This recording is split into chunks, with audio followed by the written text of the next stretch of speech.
Hi, I'm Dan Pasternak, and today is March the 26th, 2019, and I'm here with Louie Zakarian, the makeup artist behind all of this amazing stuff you see around us here at Saturday Night Live here at 30 Rockefeller Plaza in New York City, and we're going to talk about all the amazing work that this man has done for so many years here at SNL.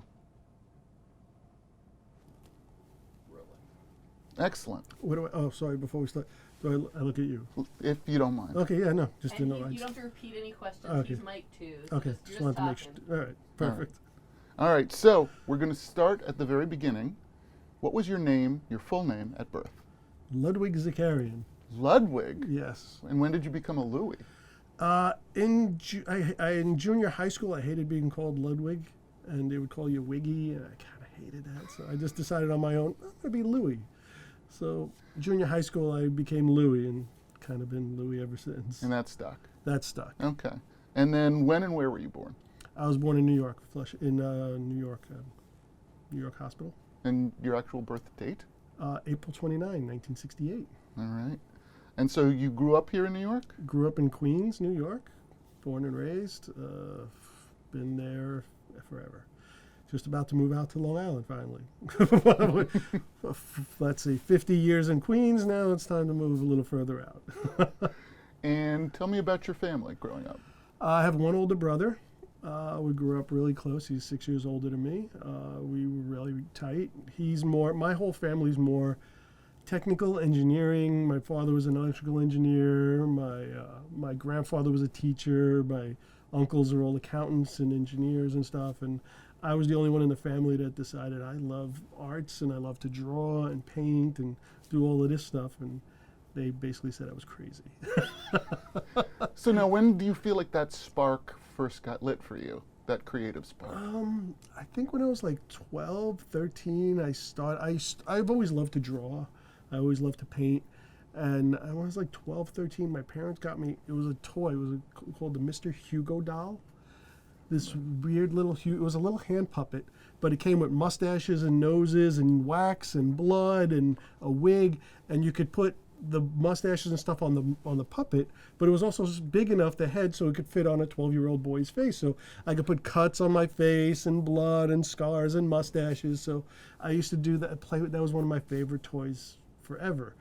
And I think that's what got me into the makeup world. And then I always used to love being somebody else, and I couldn't be on stage because I have horrible stage fright. Oh, really? So I'm not really a good on-stage person, but I always wanted to do part of this, and I just started doing makeup when I was like 17, 18 years old, and just fell in love with it. I think I started doing like a community theater group in my neighborhood.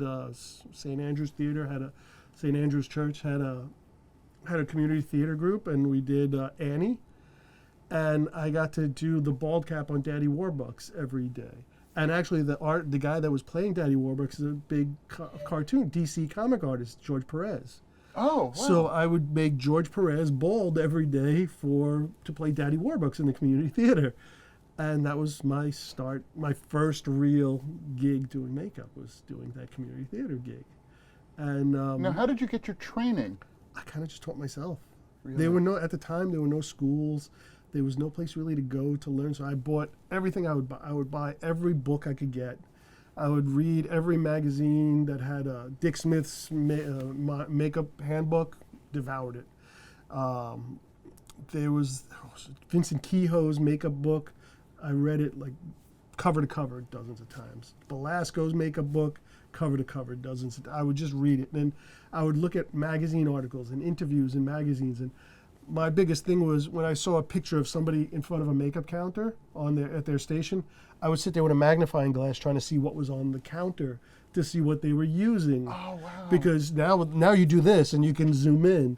Back then, I was like, I would want to see what they were using on their count, what they were using, so I would try and figure it out. So you were like a detective trying to figure out this process. Yeah, and then I remember there's a store here in New York called Alcone, and it's a makeup supply place. They have a warehouse in Long Island City, so it was the 7 train took you right to Alcone. So I used to go there. I think I was like 16 years old, 17 years old, and I would walk in there with my Dick Smith book and go, I want liquid latex, grease paint and derma wax, and I would get all this stuff. And now they've known me there since I was a kid, and now they're like, oh my, now he runs Saturday Night Live, but they still remember me as that little kid going in there. Now, did you experiment on yourself, on your friends, on your family? I used to torture myself a lot. Very few of my friends, a couple of my friends would let me torture them, but I would sit in my room, and I have a lot of photos of me with makeups on my face. I would do most all of my makeups on myself growing up. Wow. I would torture myself, but it was, and I still like to know what I'm doing to somebody before I glue it on them. So I would rather glue something on me or glue something on one of my assistants or somebody, so we know what it's like. Now more I do it on somebody else, but but every so often I'll glue it to me just so I know what I'm doing to somebody, because it really, sometimes it can be intrusive, Right. So now, did you watch a lot of TV growing up? Watched a lot of TV. Mission Impossible, all the Change-O masks, Star Trek, all the aliens. Back then we didn't have DVD players or VCRs, the 4:30 movie. So there would be Monster Week, Ape Week. So when Planet of the Apes Week was on, right, I would be at home 4:30 till 6 o'clock at night in front of that TV watching Planet of the Apes. But watching any science fiction shows, Twilight Zone, I think I know every Twilight Zone there is. Any science, Lost in Space, all of those old TV shows I would love. Anything that had makeup in it, especially if there was an episode that, like Lost in Space, where they made Billy Mummy into Dr. Smith. I was like, wow. And what about SNL? Oh, as a kid, I used to sneak down, it was 76. I used to sneak down into my basement after everybody went to sleep and turn on the TV real low and watch the show. And because the next morning, on Monday morning, everybody's going to be talking about it at school. So I would sneak downstairs and watch it. And my brother would stay up and I would go hang out with him. And now to be part of it this is a show I grew up watching. I'd be so mesmerized by seeing what Belushi was doing, what Aykroyd was doing. And now being part of it and walking these halls. My first show here I think I had butterflies in my stomach. My first Saturday night I actually worked on the show. And at the end of the night, I think I skipped all the way to Penn Station, and every homeless person I saw was like, here you go. I was like, this is the most amazing. I'm working where I've wanted to work forever. And it's like a Cinderella story. It really is. I was like, it was the biggest dream come true to get a job on Saturday Night Live and to be here so long. I'm very thankful. Now, there are a couple of stops on the way that we should probably touch on. Mm-hmm. So, what was your first job in TV?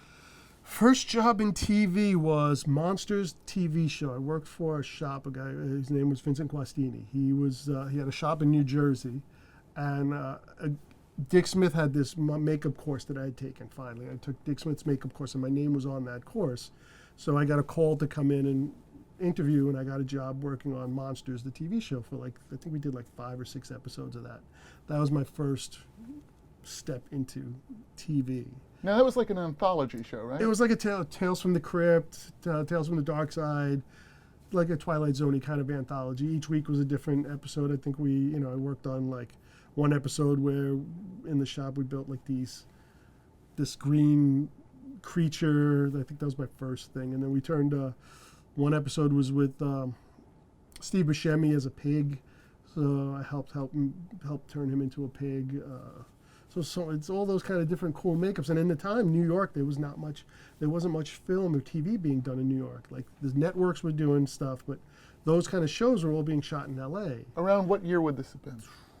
This was, oh my gosh, 95, 96, about the 90s, 91, 90, 91, something like that. So it's early on. There wasn't much TV, many things being shot here in New York. Now it's amazing. It's a boom. Hopefully we don't lose our tax incentive, so people will still shoot here. But back then, that was one of the few things that was shooting. And they would shoot one episode in New York, and one episode would shoot in L.A.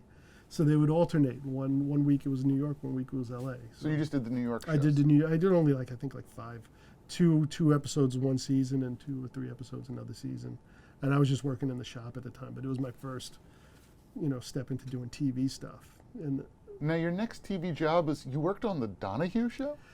Yeah, well, that was an odd what happened was I for years I was doing low budget shows, low budget movies, and I've always wanted to send a resume to NBC. And finally, I'd say 92, 93, I got up the nerve to send my resume to NBC. Like I said, I put together a package, and I think the lady that was who was in charge was here at the time was Lillian Hickson was the person I sent it to. I still remember her name because I would call her every month and go, "Hi Lillian, it's Louie. Is there any openings? Is there anything that you guys may?" No, and it's also a union show, so it's a union shop. So I wasn't in the union yet, so I would call every, is there anything I can do? Is there anything on SNL or any other shows or anything I could do? And no, I'm sorry, no. I think I bothered her for like a year and a half. Every month I would call her up. Finally, she got tired of me calling. She had me meet with George Mendez, who was the head of the studio, ran the studio operations. And came in, my portfolio was so nervous. Oh my God, I still remember being so scared and nervous. It was my first, I'm like, this could make or break everything, because it's a union, I can't work because I'm not in the union. So I walk into his office, I'm showing him my portfolio, and he looked at my book, and he was like, well, are you in the union? And I'm like, all right, well, no, I'm not in the union. I was like, I told him, I said, I can't get into union because because I don't work. I can't work because I'm not in the union, so I have no way to do anything. And he's like, well, I'm gonna give you the opportunity. I'm gonna let you get your days in, so we'll try and find slots for you to do stuff, and so we can get you your days. So little by little, like whenever they needed a disguise on the Phil Donahue show, if somebody needed a beard, a prosthetic nose, somebody didn't want to be recognized, they would call me in to come in and do a nose or a beard or some facial hair on somebody. So I just came in and did some disguises on the Phil Donahue show. And I think one episode I actually got to disguise Phil because he wanted to walk in with his audience and not be recognized. So I think I put a mustache and a beard and a wig on him or something. And he walked in with the crowd. It was kind of fun. But that was my first step into NBC and SNL. I remember they let me go into the old NBC lab at the time to see if there was anything I needed to run, if I could to run some of the pieces there. And back then it was on the 7th floor. That was here at 30 Rock. That was here at 30 Rock. I think I came in one day. They let me come into the NBC lab, and I was just like in awe. It's like, oh my God, this is the lab that Dick Smith started. He created the lab system here at NBC. I'm like, this is amazing. I was just like, in shock. And I went home, had a couple little noses, little mustaches, and then came in, started doing my prosthetics and my disguises on the Donahue show. And then luckily about a year later, doing a couple days here and there, I got a call to come in and work on SNL, just to come into the lab and do some lab work. And I was ecstatic. So around what year would that have been? That was 95. 1995. So yeah. So all right, so talk about, let's take a snapshot of that moment in time. Saturday Night Live, 1995. Young Louie Zakarian walks in. Yeah, I got a call to come in and help build some exploding heads. They were like, oh, we need some help in the lab. I'm like, I don't know what I was doing, but I said, yes, I'll be there. I called wherever I had to go and said, I will not be there. And I went into NBC and went to the lab. And I think we built these, I don't even know who they were supposed to be. We just pulled generic head casts that they had. And we made these, David, who was the host? The guy that did, he was in Full House. Tim Allen? No, not Full House. Oh, no, that's Home Improvement, sorry. Bob Saget? Bob Saget was Okay. hosting. So we came in and we built these heads for this, I forgot what the pre-tape was. And their heads had to blow up. So we built these plaster heads and blew up the heads. And now, were they cast members? they were cast members' heads that were supposed to blow up, but I don't think they were their life casts. They didn't have, at that time, they didn't have everybody's life casts. That's later on. Okay. But at that time, we just pulled a couple of head casts that we had that were in the lab, filled them with plaster, painted them up, and blew them up. And I was just coming in to work in the lab. The person that was Jack Engel, who was the department head at the time, was like, well, I need an extra person on Saturday. Do you want to come in on Saturday? And I was like, yeah. I think my voice cracked a couple of times. But, sorry, I'm just going to reposition myself. But, yeah, I was very excited and nervous. And Okay, so that was your first show day. My first show day. All right, so talk about that experience. It was amazing. I think I did whose makeup did I do? I did Adam Sandler's makeup that day. How I got Adam Sandler, I don't know. But his makeup artist wasn't there that day, so I did Adam's makeup. And I was just... And it was funny because I didn't know where to go. I didn't know what to do. I didn't know. It was my first day there. And nobody, like, back then, nobody... I don't know what it was. They didn't really help me out too much. I was kind of lost. One or two people took me under their wing, and they're like, oh, cool, you got to do this, and this is where you got to go, and they got to do this. I think Norman Bryn helped me out. He showed me around a little bit. A couple other people showed me around, and they showed me where to go.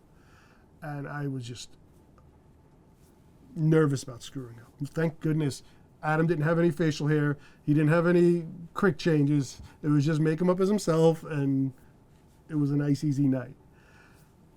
The second week, I got called back to come back and do another pre-tape the second week because there was some character that needed to be an alien, so it was just paint this guy and make him into an alien. So I was like, okay, cool, I'm going to go do this pre-tape.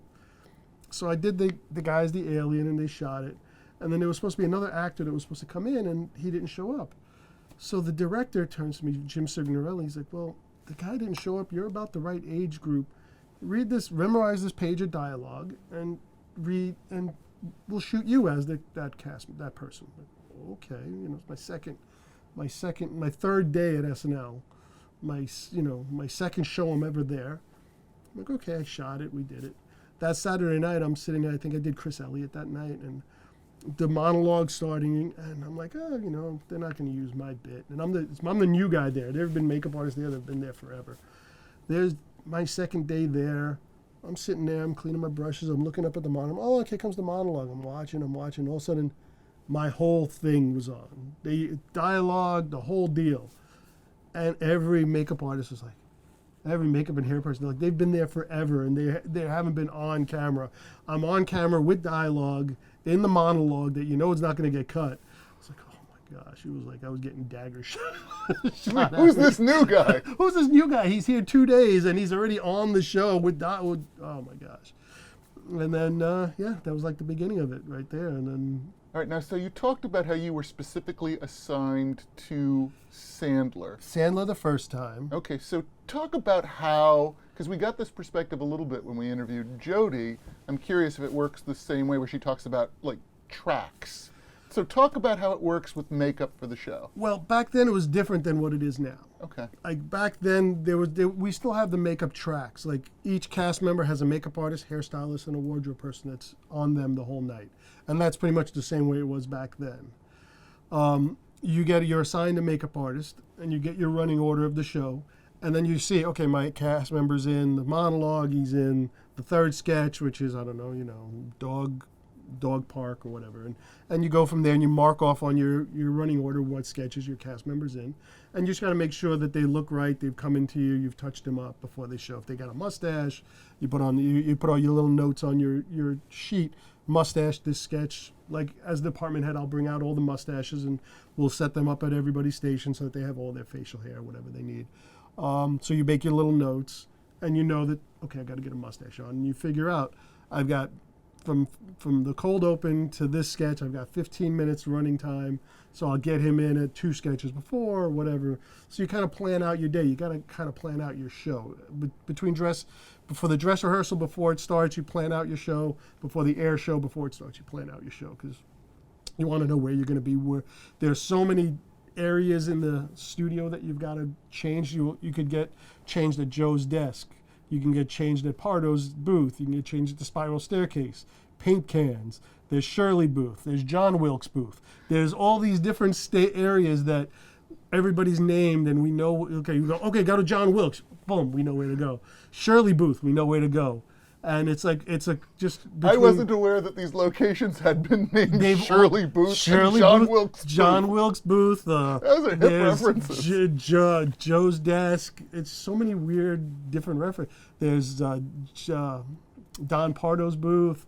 There's all these different places. It's still called Don Pardo's booth? It's still Pardo's booth. And Joe's desk is Joe Dixo, who just passed away recently. That was his desk, the stage manager, and that's Joe's desk. So we know when you got to do a change at Joe's desk, that's his desk.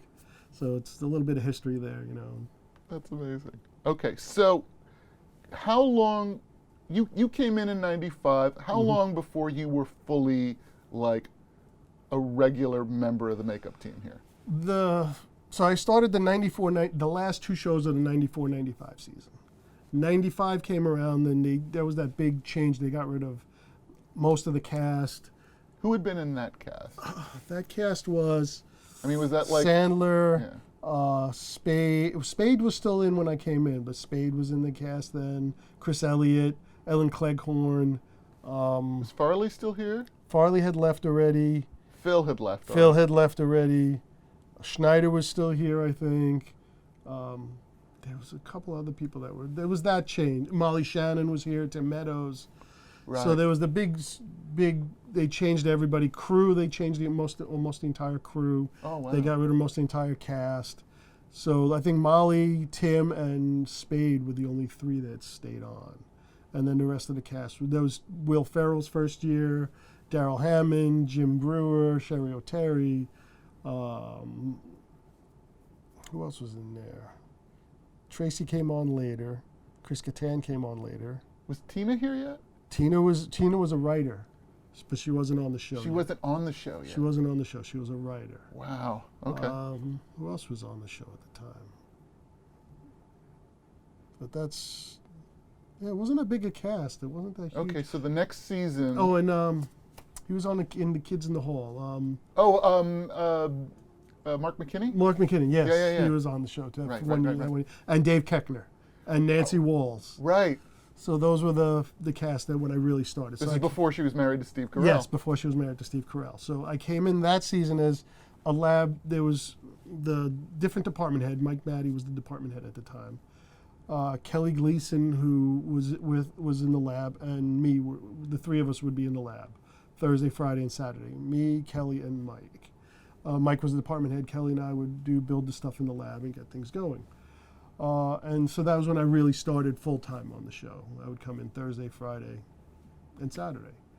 And that was like that for about half a year. Then Kelly left, and then I stayed on. So it was just me and Mike would be here throughout the whole week. I would come in on Wednesday. Wednesday? No, I would come in Thursday, Friday, Saturday. After about a year and a half, Mike. The second year, the 95, 96, 96, 97, Mike was the department head. I was his key for 2 years. And then after that, Mike left, and then I became the department head from the 97 on. Wow. I was the department head.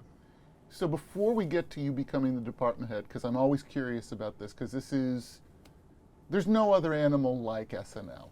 Yeah. So any early lessons, near misses, mishaps, things that helped you sort of figure out, oh, this needs to work this way, or oh, we nearly averted a disaster, or just things that helped orient you to the very specific machinery of SNL in those first couple of years before you became the department head? Yeah, there was a lot of that. Like when I first started, we would like, as a makeup artist, prosthetics, character guy, you like, I want to cover their face in foam. I want to do full part. They're going to be Richard Nixon. We'll cover their whole face. They're going to be I'm going to cover their whole face. We did, I think, the first or second show, we did this makeup on Will Ferrell. He was supposed to play some sports guy. I forgot who he was. And we put... Was this when he was doing Harry Carey? No, it wasn't Harry Carey. It was, I can't remember the announcer's name. Dave Keckner was Mike Ditka, and he was his counterpart on the show. And for Mike Ditka, I built this whole wrap around the appliance, but it was subtle enough so you could still see Mike Ditka. But for Will, we put these pieces on him, and it covered his face so much that it was jarring.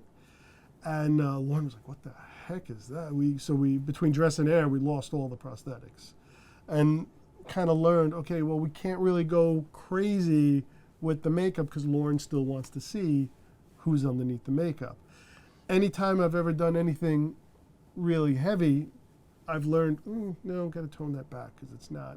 We lose the cast member, and that's one of the things I've come to learn. Then the first few years I was here, not to lose the cast member. Lauren always wants to see that Will's playing this person, or Sherry's going to be this person, or whoever is in that makeup. You still see a piece of them in that makeup. And that's specifically a directive from Lauren, is that he wants He always wants you to know who it is. He doesn't want you to lose that person, because that's, you can be anybody in that makeup then if you don't see who's in that makeup. And that's kind of one of the things that's been one of the challenges over the years, has been keeping that aspect of it. And that was one of my learning grounds of trying to, in early on, how much we can do, what we can do in the time allotted to us. We have 2 days to build everything, sometimes 2 minutes to put it on. So, and you've got to plan early on. I learned I can plan this huge, crazy, elaborate makeup, and I can think, okay, I've got 15 minutes to put it on. Between dress and air, I get a rude awakening of, oh, you've got 2 minutes now, or you've got 5 minutes now. It's like, but I planned on 15. You've only got 5. Make it work. They're not going to wait for us. They don't.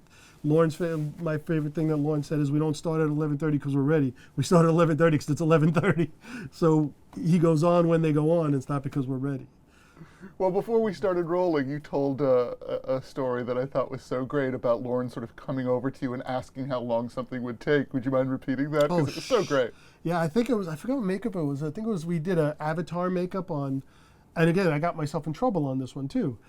So we did these Avatar makeups on Nassim and on Andy Samberg. So I had to turn them both into these avatars. And it took like 15, 20 minutes to get them into the full blue, full head prosthetics. It took like 15 minutes to get them into it. And it took like, 10 minutes to get all that blue stuff off. And so I'm like, we need 15, 20 minutes. And Lauren, between dress and air, he's like, well, what's the fastest you could do that makeup? I'm like, 10 minutes. You could do it in 5. And he just kept walking. I was like, okay, I guess I'm going to do it in 5. And then I'm like, okay, well, I got 5 minutes to get it on, and I was like, 5 minutes, I've got only 5 minutes to clean them up and get them to look like themselves for the next sketch. And I'm telling Steve Higgins, I'm like, Steve, it's crazy. It's too much. I was like, we'll try it. They might be a little blue. We got them into the makeup in the 5 minutes. We got them cleaned up in under the 5 minutes. We're rushing. It's a tag team. There's like 3 makeup artists, 3 hair people. Everybody's trying to get their stuff done. We got Andy out, got him cleaned up. He's out on the floor. Steve Higgins comes up to me and goes, you know you screwed up, right? I'm like, what'd I do? He's like, Andy's the first one out there. You're never going to get 5 minutes again. I was like, oh, damn it. I wasn't thinking of, using my entire 5 minutes. All I was thinking of, get him out there. And so you got penalized for being I got penalized for doing it too darn fast.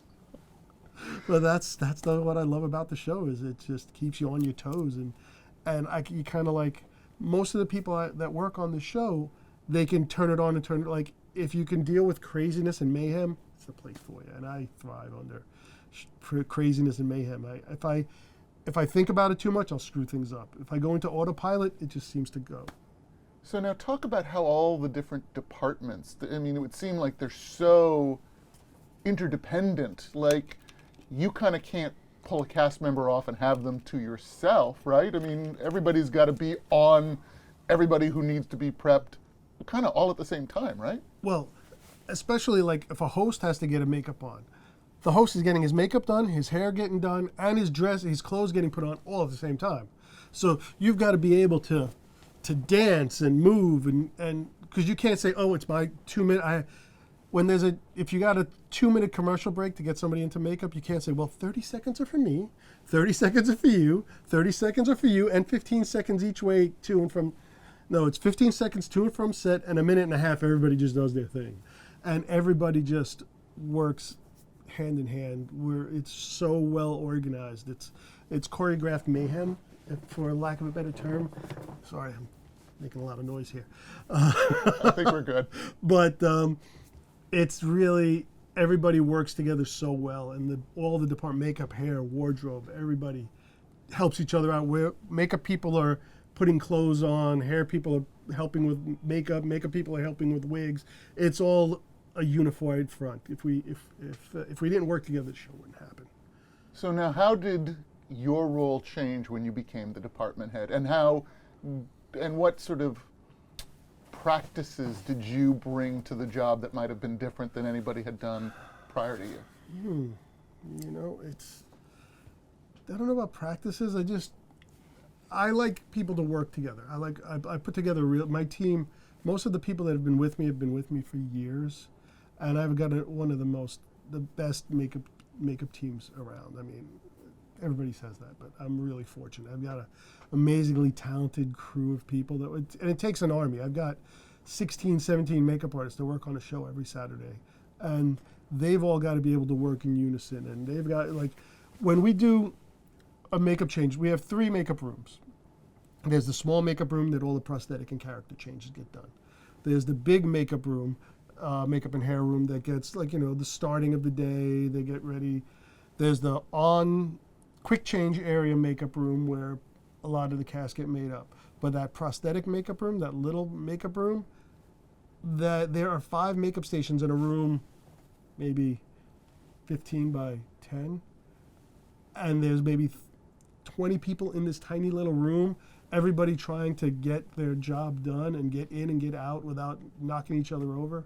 It's a sight to see. I mean, there have been times, I think I've posted a couple of videos online of some of our bald caps. We'll do a makeup and there's 6 people hovering around one actor, and it's great to watch because, like, one person will be just going around the head with one color, and the next person's coming around with another color, and the next person's coming around with the other color. It's like a dance. It really is. It's choreographed. It's beautifully choreographed, and just everybody knows where they've got to be at exactly the right time. And as soon as we're done with this, the hair person's right there, and boom, the wig goes right on. As soon as the last bit of powder goes on, the wig is going on. As soon as the wig is being done, the cape is coming off, and there's a wardrobe person putting their tie on. All right, and then so walking out the door. that's Saturday night when the show is live. Yes. If you could, without sort of belaboring any step of this, I wonder is there a way you can sort of take us through the week from when you start to learn, oh, this is what we got to figure out how to do by Saturday? Because I'm curious as to how you get to that level of choreography, which is what's needed to pull this show off. Okay, I'll take you through the typical work week. Yeah. Tuesday, we come in. It's a calm week. We meet with the host, photo shoots, promos. It's calm, nothing crazy. Wednesday, we have our table read. Starts around between 4 and 5 o'clock in the afternoon. We'll start the table read. We read through 40 some odd scripts for the night.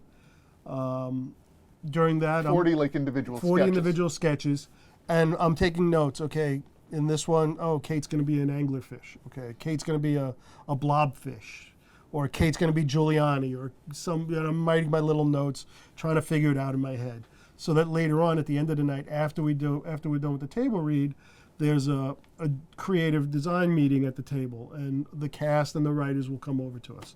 So table read's done about 7 o'clock, 8 o'clock.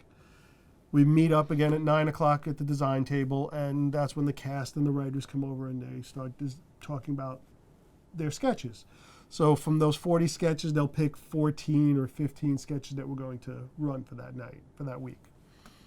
So that we're going through each sketch, and they'll say, okay, so now Kate's going to be a blobfish. We'll take that one as an instance. So I've read blobfish. I've sat on my phone, looked up blobfish, and I'm like, okay, how are we going to do this? But okay, wait till they come in, the writers come in, and they'll show me, this is a blobfish, and I want Kate to look like this. And I'm like, okay, well, that's a beautiful blobfish, but this is Kate. How we're going to marry these two and still see Kate and not cover her with this whole big Now, how closely do you work with, like, the writer and Kate to figure out that look? Very well. We're pretty close. Like, I'll meet with the writer. Kate and the writer will come over to me and be like, what can we do? How are we going to do this? So then I'll give them a couple of ideas. I'll explain it to them in words. And then I usually come downstairs to the lab after the meeting is done. And then I'll sit in front of my computer and do a little Photoshop render. And I'll composite the two together really quickly and send them an email. Say, we could do this. I'll send them like 2 or 3 different options. We could do this, this, and this. And they'll say, okay, well, let's try option 1 or option 2. Then go to the next step. So that's Wednesday night.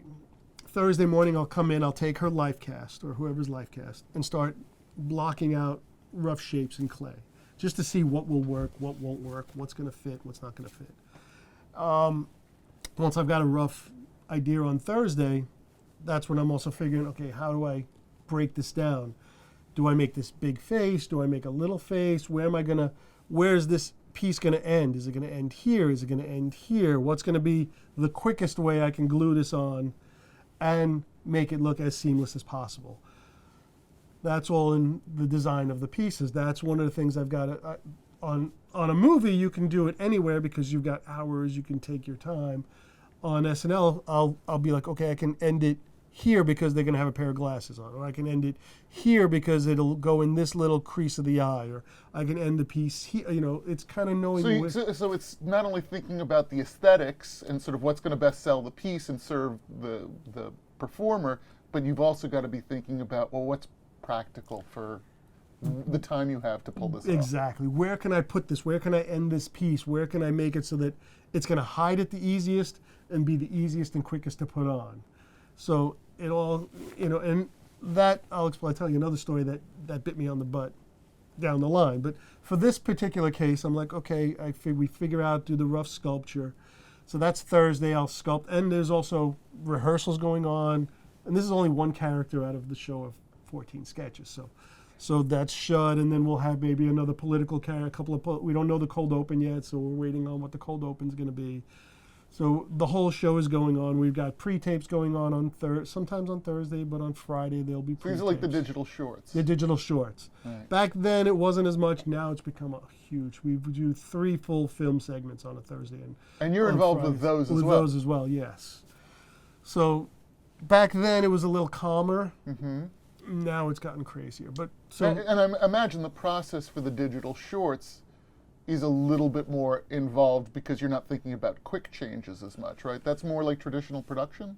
Well, it is, but also a short, I find out Thursday morning, it needs to be ready Friday morning. So wow. I don't have that extra day to build it. I've only got one day to build it. So we've had to do old age makeups on Kate and 80 in one night. We've had to do Fred's head splitting open for the Jesus Uncrossed. We had one night to build a mechanical head of Fred's that would split open in half, gush blood everywhere. So in one way it's a savior because we can make it the way we would want to make it, but it's also a curse because we've only got a day to build it all. So you're never not under the gun? No, it's always, okay, we'll either have an extra day to build it and do it on Saturday and have no time to glue it, or have time to glue it down but no time to build it because we've only got one day to build it. So either way, we're damned if we do, damned if we damned if we don't. So now for these digital shorts, so you say those are what, Thursday or Friday? Thursday. Sometimes we do them on Thursdays. Sometimes we'll do them on. Most of the time, we do them on Fridays. So you're not physically here then? So I'm here Thursday. If there's a prosthetic or a character makeup that needs to be done on the show, on a pre-tape, like I said, I've got a great team. Most of the time I can send them out on shoots and not have to worry. Occasionally, if it's a big character, a big makeup, a big prosthetic, or a big change, I go there in the morning, 6 a.m. I'll be here till 1, 2 o'clock in the morning. 6 a.m., go straight to set in the morning, get them all made up, put the makeup on. They look good. Okay, camera's rolling. Okay, good. I'll see you guys later. Go to the studio, start sculpting, waiting to find out what's going to be in the cold open, building the stuff for the cold open, getting all that ready, and then finishing up pre-tapes in the studio, finishing up whatever has to be ready.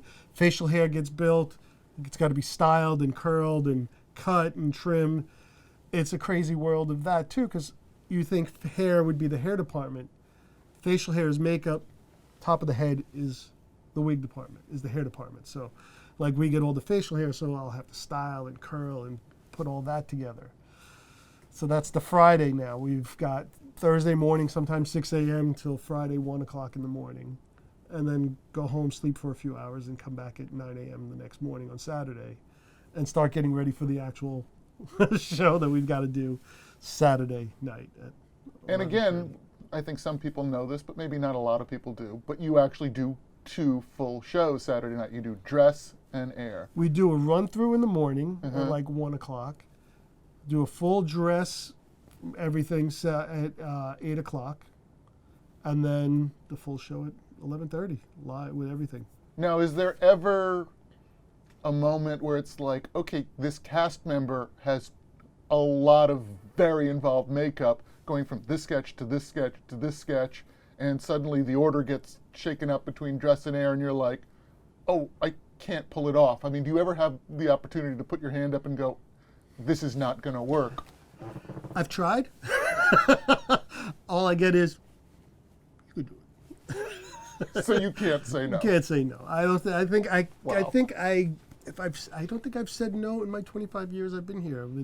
I've said. I've protested very heavily, but and there have been times where it failed. I mean, I can count on one hand the times it's failed. All right, so now, look, the cast, the team here, everybody knows how this works. There's always that X factor. Yeah. The host. Yeah. So talk about any sort of memorable experiences of the being thrown into the deep end of this sort of crazy world for hosts in your 25 years here. A lot of the hosts, they're all great. Because they come to us and they're like, okay, well, they just let us do what we got to do. And most of them, like, we torture the heck, you know. There have been times I turned, what's his name, Sam Rockwell into the creature from Shape of Water, and then it got cut. So we glued all this Shape of Water, built a whole Shape of Water suit for him, and it got cut. But he was like, whatever we got to do, I'm down. So people show up game. They show up game. They're so excited to be part of it, and kind of some of them really dig when we have to do these crazy changes on them during a live. They're like, how are we going to do this? There's only a commercial. You ever had anybody, because you do a lot of like really amazing prosthetics, has anybody ever been like, I don't know, like claustrophobic, having, you know, a life cast done of their head, or allergic to makeup, or any of those kind of incidents? I've had a few, like during the life cast processes, you know, it's a claustrophobic experience. I've had a few hosts that really don't want to get it done, but I've learned how to do sections, and we also do them so fast. I mean, normally it takes an hour, 45 minutes to an hour to do a cast. We can get one done in like 10 minutes, a face cast of somebody to get done. We've done full heads in like 15 minutes. You know, so we've cut a lot of corners, and we can play fast and loose sometimes to get the things done. But most of the hosts that come in there, so they get, like, we've had to do bald caps on people in 5 minutes to turn them bald. Like, we had to do Seth MacFarlane in 6 minutes, and he was just like, and it's just, again, hands flying, heads bopping around. You've said that you think bald caps are one of the hardest things that you have to do. It's one of the things that we do so many of, and now, what makes it particularly challenging? Well, because you've got to burn the edge of, you got to put the cap on, blend it so you don't see a seam, paint it so you don't see a seam, so it matches their skin tone, and it has to stay on so it doesn't flop up. So there's a lot of steps involved, and to make it so it looks like it's skin normally takes a long time. I think we average about 15 minutes of bald cap. And my record, which I just broke this season was 4 minutes. What was your 4 minute bald cap? It was Mikey Day, 4 minutes to make him totally bald, which was crazy. It was, but for years I had a 6 minute wall I couldn't break. Will Ferrell, Seth MacFarlane, Fred, it was 6 minutes. I couldn't do it faster than 6 minutes. And this last, on Mikey, we did it in 4 minutes, which was crazy, you know. And the other big change that happened was when television went from standard to High HD. def, yeah. That was a rude awakening, because what we could, back in the day with a bald cap or anything, if there was an edge showing standard definition, you never saw anything. Now we've got to do everything film quality. It's got to be blended down like you would on a movie, so you don't see any edges. And it changed everything. We had to come up with all new process of doing the paints, process of gluing it down, whole new procedure when we went from standard to HD. Now, you were telling us some stories that you've sort of pioneered certain processes, just again, based on the necessities of this job, right? So, like, what was the thing you were telling us about the Cleopatra makeup? I mean, I'd never heard of anything like this. Oh, yeah. So we had last season, who was the host? Aquafina was the host. So she came in and she was going to be, her character was Cleopatra's makeup artist. So she's trying to sell Cleopatra on the idea of, the Cleopatra classic eye. And in the script it says, she comes in barefaced and Cecily has no makeup on, and she's like, oh, I'm going to do this great makeup on you. And they cut away and they cut to her to Awkwafina just doing this with a brush. And they cut back to Cecily, and all of a sudden she's got the full Cleopatra eye. And it was like 30 seconds in the script. It was like a little video they cut to, then they cut back to her, and it was 30 seconds. So again, after the meeting on Wednesday, Steve Higgins and the writers, and they're like, well, think about it. How are you going to do it? What are you going to come up with? I'm like, okay, I came back into the lab, and Jason Milani, who's my key now on the show, and Brandon, and we're sitting here in the lab, and we're just spitballing ideas of how we're going to do this Cleopatra makeup in 30 seconds, and make it look good and make it look right. So we were like, oh, maybe we do a prosthetic piece that glues on, or maybe we do something. And I don't know, we came up with the idea of making this custom. We took Cecily's life cast and sculpted the Cleopatra eye makeup on her life cast, and made this custom stamp that fit on her face. So we made this piece, and then before I went up and told them about it, I had one of the guys, Brandon, one of the guys in the shop, I was like, sit down, I'm going to try this on you. And so I kind of just had him sit down and did a quick, it didn't fit him as well, but the process worked. The first incarnation wasn't the greatest, but I saw what was working, what wasn't working, and because it wasn't Cecily's face, I figured, okay, now we made the one that would actually work on Cecily. And I called Steve. I said, okay, Steve, I got an idea. We're going to do this.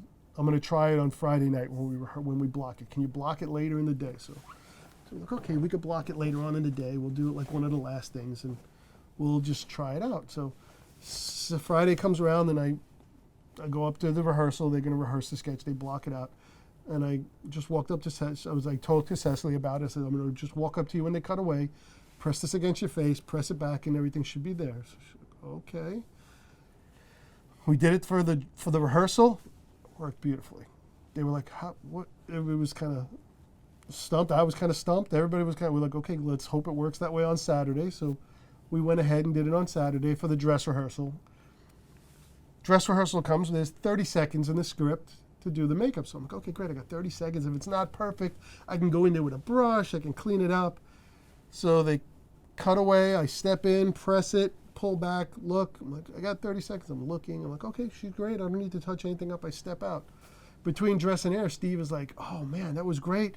It took you like 5 seconds. So I got rid of the video. I got rid of this. I'm like, no. He's like, so you got like 10 seconds. That's more than enough time, right? I'm like, no, can we put some of that back? He said, no, you got this. You got this.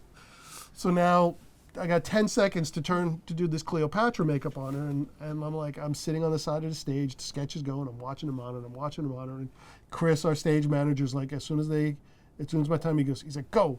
They cut away, I stepped in, pressed it against her face, pulled back, stepped out. There was no time to even check it this time. I just pressed, stepped back, stepped out of frame, they cut back to her, and she's got the full Cleopatra eye, and it's just like, all right, it worked. But those amazing. are those fun moments. Once again, you get penalized for being too good, yeah, right? and every time they come up with something crazy and we accomplish it, it bites me on the butt, and I got to do it again. Like the one I was going to tell you the last time where it did bite me on the ass was when Melissa McCarthy was playing Sean Spicer. When she came in and did it, I wasn't thinking down the line that she's going to be hosting the show. So I did the makeup, I designed it. She had a bald pate, eye bags, makeup, eyebrows, the wig goes on. And, it took us about 15, 20 minutes to do the makeup on her. This is the first time she did Sean Spicer. First time she did Sean Spicer. Okay. I was like, okay, we got time. She's not hosting. I didn't think about when she's going to host the show 6 months down the line. So now she's hosting the show, and she has to be Sean Spicer in 4 minutes. I'm like, oh my God, okay, 4 minutes. How am I going to do this? Sort of in the same realm of the Cleopatra. This was before the Cleopatra. I made these little shell holders for the prosthetic appliances. So when she came in to sit for the makeup, all I had to do was they were pre-glued, pre-painted. She closed her eyes, stuck it, pulled the thing away. The eye bags were on in place. Glued the bald pate on, painted it, did the eyebrows. 4 minutes she was done. But the one thing we didn't take into account was the sketch before that. She's getting smashed in the face with shaving cream pies.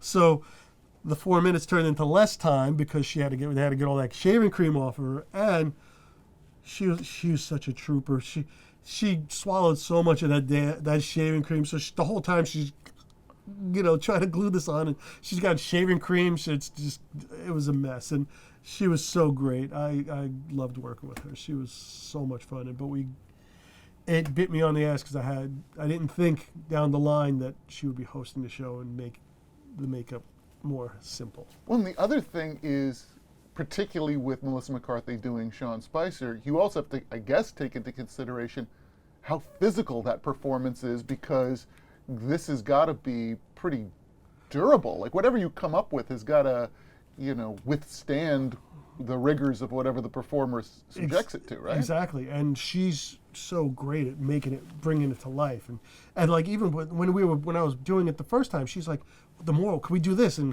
what else can we do? She was like so gung ho for anything we did. I'm like, oh my god, I loved it. It was so much fun working with her on that. Now, I want to talk about some specific sketches and some specific hosts. One thing, which I'll sort of track through sort of 3 parts.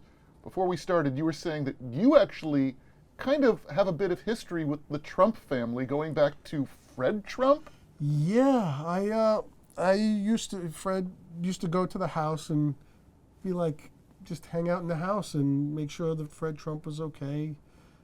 Wait, how did this come about? This was like a gig where you were kind of like a minder for Fred Trump? I was just like I don't know what you would call it. I would just be there to make sure he was okay and didn't leave the house. That was pretty much the extent of it. But it was another makeup artist friend of mine that got the job, and he did most of the days. I went in for like 2 days a week, and I would just go there and sit in the kitchen in the Trump's house and watch TV, eat food. And How old were you? I used to sculpt. I used to bring lumps of clay and sit in the kitchen and sculpt because you had to stay up all night. And like he would come down in the middle of the night and go, no, you got to go back up to bed. It's not still 3 o'clock in the morning. You got plenty of time. I think I was in my 20s. I was like 21. Wow. It was a long time ago. So then, fast forward, and you are here when Donald Trump, this is before he is President Trump, is the host of SNL. Did you have the opportunity to talk to him about that? Yeah, I meet all of the hosts. I meet every host. And like I went into the dressing room and I was like, hey, how you doing, Donald? I know I'm Louie. I don't know if you remember me, because I had met him a couple of times at the house. I was like, I don't know if you remember me. It's been a long time, but I was one of the guys that used to come to the house and keep an eye on Mr. Trump. And he was like, oh, I knew I liked you for a reason. I was like, yeah. All right, so here's the question you can only ask a makeup artist. What's Donald Trump's natural skin tone? I asked myself that. That was one of the things I did when I did meet him. I was staring at him. He's just got an orange hue to him that's... But is that makeup or is that his skin tone? I think it's makeup. Well, did you do his makeup when he was here? He didn't know. Did he have his own makeup person? He kind of did it himself, I think. Yeah, Really? We didn't really do much makeup-wise. I think we would just powder him, really. We didn't really do much. There's Amy Tagliamonte who runs the host track. She's the one that runs with the host most of the time, and I think she really just had to just powder him. She was more there for support of the other hair and wardrobe departments than to really mess with him. All right, so then talk about the process of turning Alec Baldwin into Donald Trump. Yeah, that was a fun one too, because trying to figure out, again, with the prosthetic, do we do prosthetics? Do we not do prosthetics? What do we do?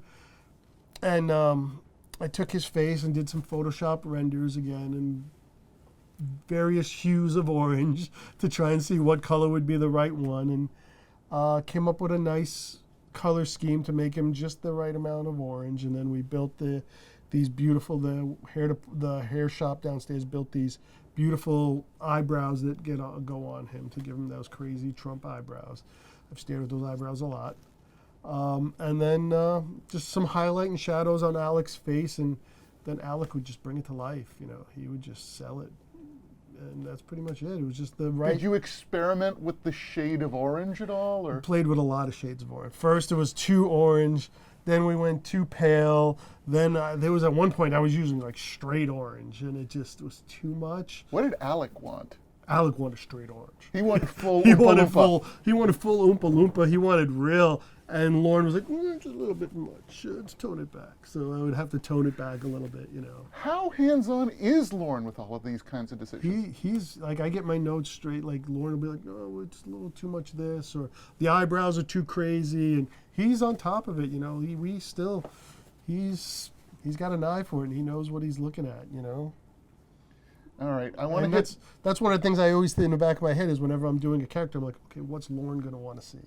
Do you have his voice in your head I now? kind of do. I always hear it every time I'm sculpting something. If I'm doing a makeup on Kate, or if I'm doing a makeup on Beck, or if I'm doing a makeup on anybody, I'm like, what you know, what would Lauren want to see? How much is he going to let me get? How much can I get away with? And I sculpt a big thing, and then I'll whittle it down until I get to the point of, okay, that's just enough to get the point across and still sell the character. Now, there's a few sort of legendary sketches that you got to put your fingerprints on that you were telling us about. I want to get to a few of these. I know we're running short on time, but talk about the experience of turning Phil Hartman into Unfrozen Caveman Lawyer. Oh my gosh, that was so. I was like, because the Phil is Unfrozen Caveman Lawyer is a classic, you know, and we have his old mold, the original pieces. I don't know. I think it was John Caglione was the makeup artist here at the time that built those, did that makeup on him. And when Phil was hosting the show, he's like, you know, he was doing Unfrozen Caveman Lawyer, and I was getting ready to put the pieces on him. He's like, how are we going to do this? It took them 20 minutes to do this when I was on the show. We've only got like 5 minutes. I was like, don't worry, we're going to get it done. He's like, but what? I was like, don't worry, we're going to get it done. We glued everything on. He was so sweet to work with. I was so honored to get the chance to do that makeup on him. There's so many makeups that I'm like, oh, I get to recreate, like getting to recreate Dr. Evil on Mike Myers, getting to redo Coneheads on Dan, Lorraine, and Jane, getting to do Unfrozen Caveman Lawyer. It's just, or Wayne and Garth, trying to get and redo Wayne and Garth when they host. It's some of these amazing. What are some of your favorite moments? Will Ferrell as the devil trying to steal Garth Brooks' soul, trying to buy Garth Brooks' soul. Will doing the cowbell. Kate as pretty much any of her characters. I love turning Kate into Giuliani or Sessions and Shud. Shud's one of my favorites. What else? There's so many. You were here obviously for the 40th. Yes. I mean, that was such a huge show. It was What are your memories of doing the 40th anniversary show? just turning around and going, oh look, it's Spielberg, and oh my, like this the sea of, it was like the Oscars. It was just a sea of celebrity that, like, oh my God, you couldn't drop a quarter without hitting a celebrity. It was amazing, and that everybody was there. It was such an amazing night, and then just getting to create, like turning Emma Stone into Rosanna, or Carrie. I was like, so many of these characters that we got to bring back, and getting to do Dan as the Bassomatic. I watched Bassomatic as a kid, and I got to do Bassomatic on the 40th. How amazing is that? All right. Well, look, I know we have almost no time here, so I want to hit just a couple of things to wrap up. First of all, since this is for the Television Academy, you've won 7 Emmys? 7 Emmys, yes. Talk about what those honors mean to you. Oh my gosh! My first nomination my first nomination when I saw that I was nominated the first time, I was just amazing. Oh my God! I was so honored to be. It was like my peers. I've wanted to be recognized by my peers, and to be recognized by them was just so amazing. And then when I won my first one, I think it was Betty White was the host that we won for. And I mean, I was, again, when I said I was on cloud 9, my first show at SNL, when I held that Emmy in my hand, I think I didn't know what I was saying. I was in cloud 9 again. It was just such an honor, and to have one, I'm so incredibly blessed to have been nominated. Just to be nominated, I was like, oh my God, get nominated, but to win one, and much less win 7, is just a dream come true. I mean, I go home and I see them on the shelf and I'm like, it can't be real, that I've won so many. I've been so honored by this. Well, then this is going to be a really dumb question, but I feel I need to ask it, which is like, you've been here, what did you say, 25? 25 years, yeah. Do you see this getting old for you anytime soon, where you feel like, okay, I've done this, maybe I want to do something else? I still don't get tired of it. I love coming to work every week. I look forward to it. And my wife's always like, oh, you don't go to work, you go have fun. I'm like, yeah, it's a job, but I'm very fortunate to say I get to go to work and love what I do and get to work with a bunch of people that I love working with, a bunch of amazingly talented people in front of and behind the camera. And I wouldn't trade it for anything, really. So what advice would you give to someone who was like just coming into the business now, who wanted to have the kind of career that you've had, who wanted to be a makeup artist and express their creativity the way you've been able to? Just keep trying. Don't let failures stop you, because there was a lot of times, like I said, I tried for a year and a half, 2 years almost, before I finally got my foot in that door.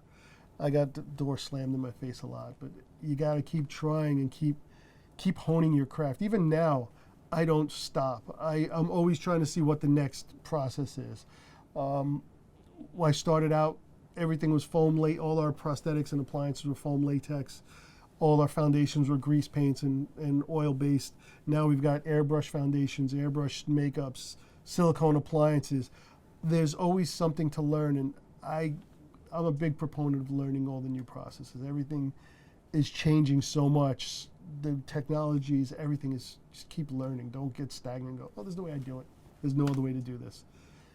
And if you're just starting out, don't think you know it all, because you don't. And nobody knows it all. Even the guys that have been in the business for forever don't know it all. There's always something to learn. That's great. All right, are we good? Yeah, do you want to just ask about makeup as part of the creative process? Oh, sure. So, in general, what do you think a viewer can learn about a character from their makeup? How does the makeup, you think, help to define the character?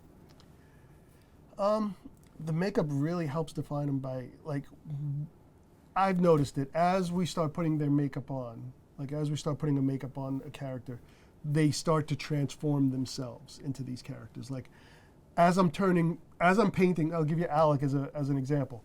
As I start painting him orange, putting that nice orange hue, his demeanor changes. He starts becoming Trump, and he starts, he starts turning into Trump.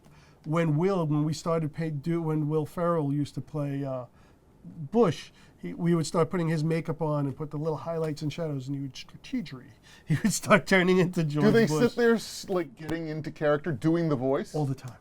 They start, well, that's the most fun part of this job, is as you're putting them into the makeup, they start turning into that character, and they start doing the voices, and they start bringing that, like when Will would turn into to Bush, or turning Mike into Dr. Evil, and Dr. Evil would start popping out. It's like, oh, those are the moments you're like, oh, this is amazing.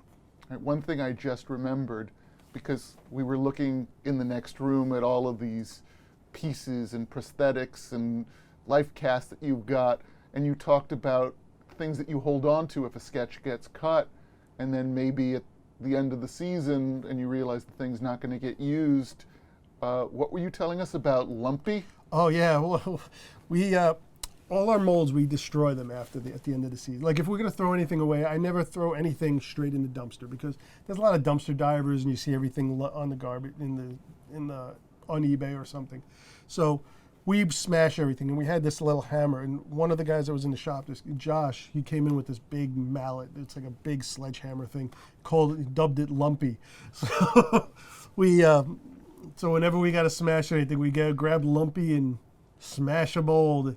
It always breaks my heart a little bit, because you put all this work and effort into it, and you're like, all right, I'm gonna smash it now. Are there any particular pieces that you've you've saved from Lumpy for your own collection or for the SNL Experience exhibit that's sort of traveling around? We have. I try and say, if there's something that I really liked that I just can't part with, I'm like, and the guys are always yelling, and they're always giving me a hard time. I'm like, just throw it away. I'm like, no. It'd be good for some way down the line.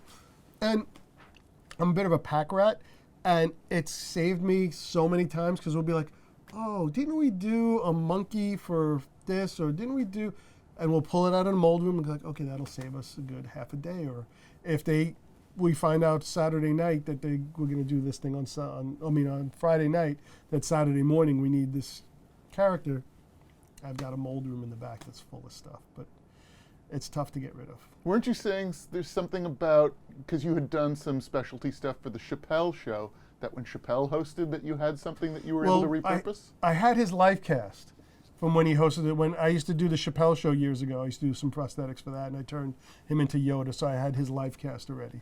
But when he hosted the show, I was going to use that same live cast, but I looked at that and looked at Dave. I'm like, you know what? I think we need to do a new current live cast, because it was like 15 years ago. So. Oh, and he's gotten jacked in the last few years. Yeah, exactly. He's thin. He's thinner now, more angular. So he came in. We did a new live cast of him. Made a couple of severed heads that we could beat up with a bat. It was fun. Yeah, because that's when he did the Negan thing from Walking Dead. Exactly. That was brilliant. And we had one night to build 3 Chappelle heads that could get beaten up. So he came in on Thursday night, and by Friday night we had to have 3 Chappelle heads that could be hit with a baseball bat and knocked across the room. Yeah. Wow. Yeah, that's one of the challenge. Again, 24-hour turnaround. Sometimes. Is budget ever an issue? Knock on wood, they're really good. They kind of know we've got 24 hours to build it. They can't say, oh, well, go home, come back tomorrow. We can't afford the overtime. It's got to get done. It's a live show. We don't have, Lauren, like I told you before, it's 11:30. Not because the show doesn't start because it's ready. It's because it's 11:30 on Saturday night. Got to get it done. Right. There's no. Well, give me another hour. I got to go take a nap. It seems like you actually enjoy the challenges. I do. I love coming up with ideas. I love when it works.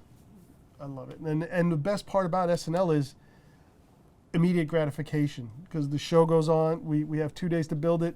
The show airs Saturday night. If it worked, it worked. If it didn't work, okay, we gave it our best, and we got the next week to make up for it. That's kind of what everybody involved with the show, for the history of the show, have said. I talked to Alan Zweibel, who said, sometimes when he was working on Update, you'd come up with a joke at 11, and an hour later, the whole country heard the joke. Yeah. It's like we'll do a makeup and like, okay, well, we came up with this, like, Mitch McConnell makeup that we did on Beck. I found out Friday night at 1 o'clock in the morning. Saturday morning I came in, I sculpted the makeup. We made the molds, ran the pieces. 12 hours later, we were putting the pieces on Beck's face. And 18 hours, was it 12 hours by the time DressWorks airs? About 15 hours later, all of America seeing Beck as Mitch McConnell that we started that morning. And if it works, hallelujah. And knock on wood, it worked. All right, I know you have to run because there is this well-oiled machine you have to serve. Louie, thank you so much, man. Thank you. It was a pleasure. It was really fun. Thanks a lot. All right, cool. We good? Awesome.